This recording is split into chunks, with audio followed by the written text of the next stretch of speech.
as President Trump, your president, you guys voted for, continues to act as if he's the big bad bully of the West. There's actually some truth to it. It's the U.S. presidency legacy to invade, to disrupt and destroy and control the whole Caribbean and Latin America.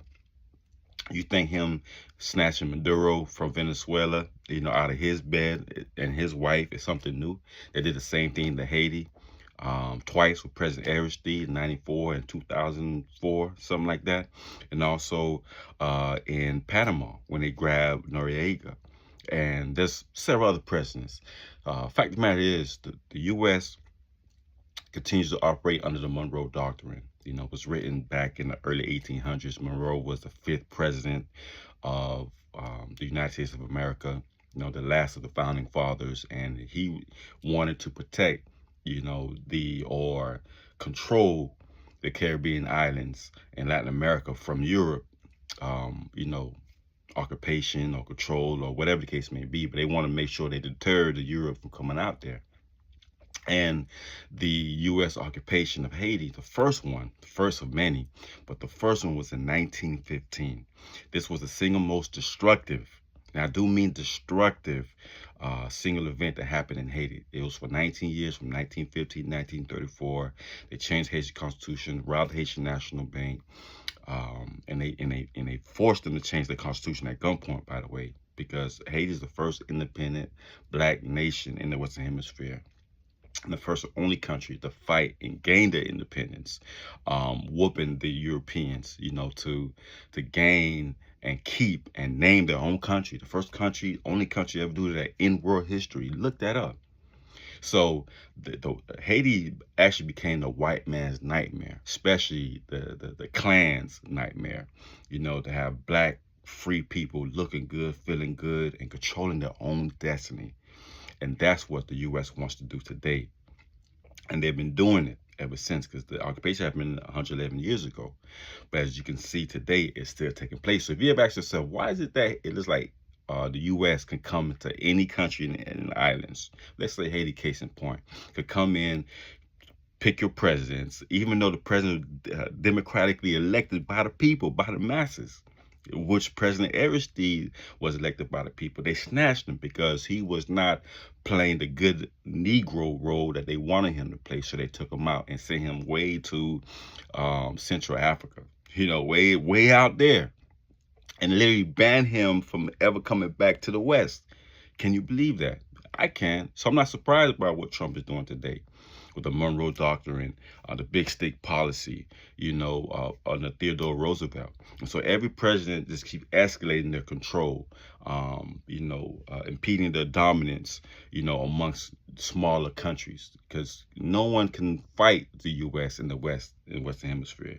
No one has that military power, nuclear weapons, et cetera, et cetera. I talk about that in my book, America's and France's 1,000-Year War Against Haiti, Assassination of a Nation, which is due to be released this year, but it won't be released.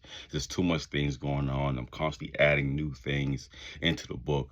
But best believe my fourth book, America's and France's 1,000-Year War Against Haiti, is coming out 2027, because I'm going to stop reading any more books. I'm not doing any more research. I'm jumping straight to it. And by the way, shout out to the producers, Alan Gustav and Mrs. Gay, who wrote and produced a film that premiered in LA called The Forgotten Occupation. And HaitianTimes.com, thanks for posting about this documentary. I haven't seen it, but it is out right now. They're in LA up until January 16th, 2026.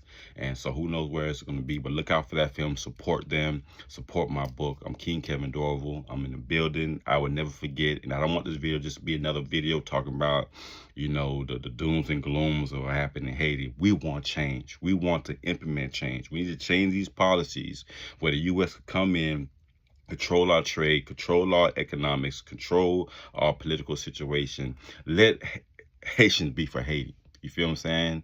Let us control our country. So don't come in destroying people's countries and then wonder why they flee their countries to come to America.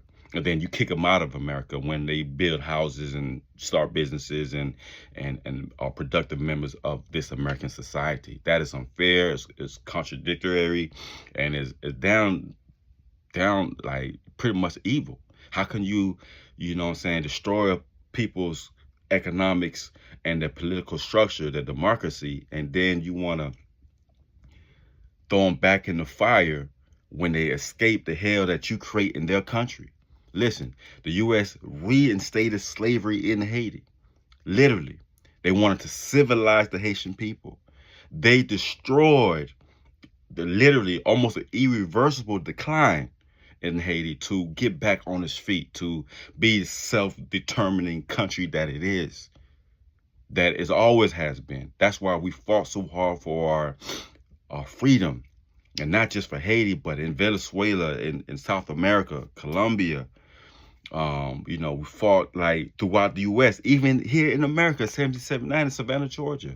Haitians have put in a lot of work, but now we've seen the true colors of America, the American way, make America great again. It's not about democracy and everybody having the equal rights. No, it's about having white folks come in, destroy your country, and I'm talking about you evil white folks, the devils. You know what I'm saying? To destroy people's right to feed themselves and ability to feed themselves. They force these countries throughout Latin America, throughout, you know, the Caribbean. If you don't, you know what I'm saying, jump, skip, and you know what I'm saying, bootlick, you know what I'm saying, these people's feet, then they are going to destroy you. You know what I'm saying? They are going to destroy you. Also, I want to make sure that I say this. If you think it's going to stop with Venezuela and Haiti, you are highly mistaken. It's going to continue. They snatched out Noriega, didn't they? Of Panama, and they're trying to take over the Panama Canal. That's the Panama's Canal. They snatched out, you know what I'm saying, the Venezuela president right out of his bed. They snatched out, you know what I'm saying, any type of ability for Haiti to control its future. And whenever Haiti gets, you know, get things right and get things moving forward, guess what they do? They chop off their knees so they can't walk, to make sure that you stay in your place. Well, we are going to determine who and where our place is, not you, America. My name is King Kevin Dover. Bless up, and you know, I hope you guys look up what I'm saying and see that I'm not making none of this up. They literally tried and will continue to keep Haiti, you know, in the perpetual debt that is in. That's what the economic wars are. Wars of economy. We're not going to fight you with guns and nuclear bombs. No, that's against, you know what I'm saying, the Geneva Convention. We're going to starve you economically. We're going to impose IMF, you know what I'm saying, International Monetary Fund loans on your country to make sure you stay in debt. Why you think Abraham Traore is so powerful now in West Africa? The whole Sahel, you know, Mali and Togo. Why you think they're so powerful? Because they told IMF, they told the US and all of Europe to kiss their butt. We're not taking no more of your loans. We have more than enough to be self-sufficient. We have more than enough to get to where we need to get to. All right. So anyway, y'all, bless up, King Kevin Dorval. I might even do a live video, you know what I'm saying, about what I'm saying. Matter of fact, I think I will, because I'm up early and I have some work to do today. So later on, so I might just go live, but we'll see. Anyway, please like, share this video, subscribe if you want. It is what it is. KevinDorval.com. Bless up. Peace. Love.